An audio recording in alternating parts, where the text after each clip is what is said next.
Good morning children. आप सब अपनी वर्तनी बुक निकालिए। चैप्टर 15 मुहावरे और लोकोक्तियाँ।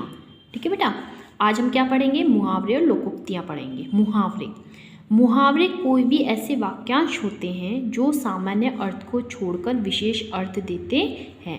मतलब उसका जो हम बोल रहे हैं वाक्य, उसका अर्थ कहीं कोई अलग होता है। ठीक है, मुहावरे के प्रयोग से भाषा अधिक प्रभावशाली और आकर्षक बन जाती है। नीचे कुछ प्रमुख मुहावरे दिए गए हैं, इनका अपने वाक्य में प्रयोग करना है। जैसे आप देखिए, अंगार उगलना। उगलना से जो इसका अर्थ आता है वो आता है क्रोध से कठोर शब्द बोलना। तो इसका मुहावरा क्या हुआ? अंगार उगलना, क्रोध से कठोर शब्द बोलना। अगर हम इसका वाक्य में प्रयोग करते हैं, जब नौकर देर से आया तो पिताजी अंगार उगलने लगे, है ना। अब इसका अर्थ देखिए क्या हो गया? क्रोध से कठोर शब्द बोलना।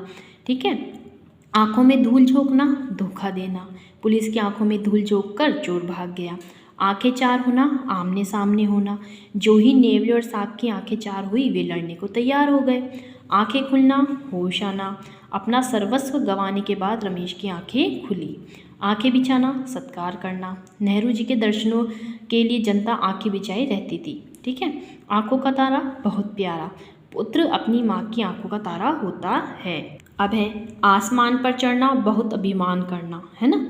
परीक्षा में प्रथम आने के कारण मीरा का सिर आसमान पर चढ़ गया। आकाश के तारे तोड़ना, असंभव कार्य करना। भारत के जवान आकाश के तारे भी तोड़कर दिखा सकते हैं। आग बबूला होना, गुस्से से भर जाना। नौकर की बेईमानी से सेठ जी आग बबूला हो गए।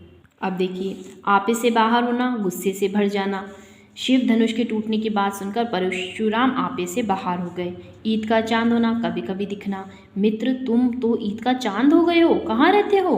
ईंट से ईंट बजाना, नष्ट भ्रष्ट कर देना। सद्दाम ने कहा, बुश के राज्य की ईंट से ईंट बजा दूंगा। उल्लू बनाना, मूर्ख बनाना।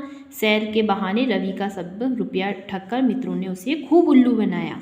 कमर कसना, तैयार होना। परीक्षा में प्रथम आने के लिए मैंने कमर कस ली है, मतलब मैं तैयार हो गया हूँ।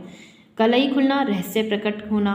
1971 ईस्वी के युद्ध में पाकिस्तान की शक्ति की कलई खुल गई। इस तरीके से आपको ये सारे मुहावरे पढ़ने हैं और समझने हैं। ओके, अब पढ़ते हैं हम लोकोक्तियाँ। प्रोवर्ब। समाज में प्रचलित लोक प्रसिद्ध उक्ति को लोकोक्ति कहते हैं। मतलब समाज में प्रचलित लोक प्रसिद्ध का मतलब जो लोगों में प्रसिद्ध होती है। और वो लोग कुछ मतलब जैसे आपके घर में भी कोई बड़े बूढ़े होते होंगे, कभी कभी कुछ कथन कहते होंगे, है ना। तो वो क्या कहलाती है? लोकोक्ति कहते हैं। जैसे अब पछताए होत क्या जब चिड़िया चुग गई खेत, है ना। जो हमसे बड़े लोग होते हैं ना, बुजुर्ग होते हैं, वो कई बार ऐसी बातें कहते हैं।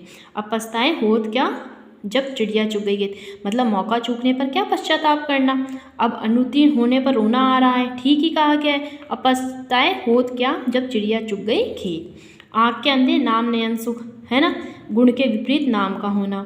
लाख लखपति है, पास में दमड़ी है नहीं, सच कहा गया है आँख के अंधे नाम नयन सुख। अब देखिए, आधा तीतर आधा बटेर, साफ साफ बात नहीं करने वाला। मतलब आधी कौन सी बात कह रहा है, आधी कौन सी बात कह रहा है, तो साफ साफ बात नहीं करने वाला। तुम्हारी आधा तीतर आधा बटेर करने वालों पर बातों पर कोई विश्वास नहीं करेगा। आम के आम गुठली के दाम, दोबारा मुनाफा लेना। रामू ने साल भर किताब को पढ़कर फिर भी उसी दाम पर बेचकर आम के आम गुठली के दाम वाली बात को चरितार्थ कर दिया। आप लिखे खुद बाचे, बहुत खराब लिखना, है ना। मोहन की लिखाई देखकर तो कहना यही पड़ेगा कि आप लिखे खुद बाचे। मतलब खुद लिख रहा है और खुद ही पढ़ रहा है, क्योंकि दूसरे को तो समझ में आ ही नहीं रही ना राइट उसकी भाषा। आई तो रोजी, नहीं तो रोजा। यदि काम मिल गया तो पेट भर गया, नहीं तो भूखा रहना पड़ा। दैनिक मजदूरी करने वालों के लिए प्रतिदिन आई तो रोजी नहीं तो रोजा वाली कहावत चरितार्थ होती है। आग लगाकर पानी को दौड़ना, झगड़ा कराकर शांत करने का उपाय करना। रामू को कौन नहीं जानता था कि वह आग लगाकर पानी के लिए दौड़ता है ना बेटा। उल्टा चोर कोतवाल को डांटे, गलती करके भी निर्देश को डांटना। हमारी गलती नहीं है लेकिन फिर भी हमको डांट पड़ती है। राम अवतार की स्वयं गलती है, परंतु वह गिरजा को दोषी बताकर डांट रहे हैं। सच है, उल्टा चोर कोतवाल को डांटे। इस तरीके से ये सारे आपको लोकोक्तियाँ भी पढ़नी हैं। ओके, अब आप जब ये सारे मुहावरे और लोकोक्तियाँ पढ़ेंगे ना बेटा, तब आपको इन मुहावरों के अर्थ और ये लोकोक्तियों के अर्थ आपको अपनी बुक में भी लिखने हैं और कॉपी में भी लिखने हैं। ठीक है, निम्नलिखित मुहावरों के अर्थ लिखिए, मुहावरे पढ़कर आप इनके अर्थ लिखेंगे और निम्नलिखित लोकोक्तियों के अर्थ, लोकोक्तियाँ पढ़कर इनके अर्थ आप इसके सामने करेंगे, लिखेंगे। ठीक है बेटा, ये आपका होमवर्क है। ठीक है, गुड डे।